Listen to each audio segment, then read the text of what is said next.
I tā te Arawa e hara I te mea ko te rā hararei tuatahi o Matariki hei te Friday nei I te hararei noa. Engari he wā hei whakawhanake, he wā hoki hei aki te reo Māori, tikanga me te ahurea Māori.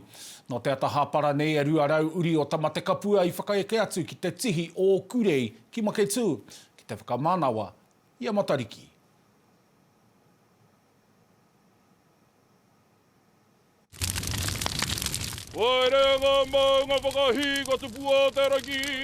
E hararei noa a Matariki, ko I rā te pātai huri I te motu. Tino kore nei, ko te huringa tēnei o ngā whakaaro, ko te maharatanga tēnei, e huri ana ngā whakaaro, kua huri te tai, kua tōia etahi kaupapa, e whanake ana te iwi Māori.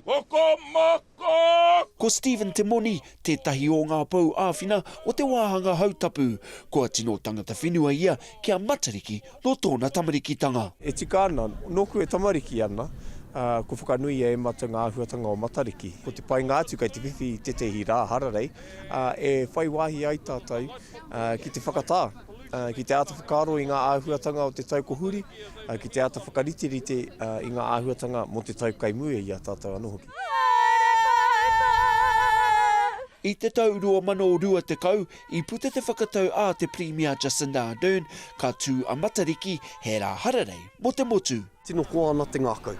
I runga anō I te mōhiotanga, kua whakakotahi mai te iwi ki konei, kua tutuki I a rātou, kua whai wāhi mai rātou ki tēnei umukohu whetū, te tangi I ngā mate, te tuku I ngā wawata kia hiwa. He nui ngā painga kia tāua te Māori, engari kia tauiwi anō hoki. He nui ngā tauhou ki ngā āhuatanga no tāua te Māori I tai mai I tēnei ata, ka pai me mihi ki tērā whakaaro kā tika.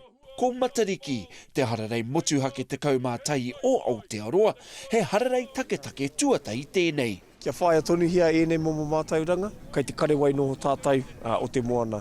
Kia ruku tonu ki ngā rētotanga nui roroa I timata hia o tātai mātua tūpuna. Kia āhinga whāna ki te whakahare I o rātou ake umukohukohu, ko te pai tawhiti pia ia, kia tū tēnei kaupapa ki ngā wāhi huhua I roto o te Arawa.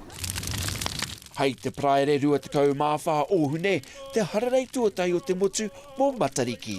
He roni Waikato, te Ao Mārama.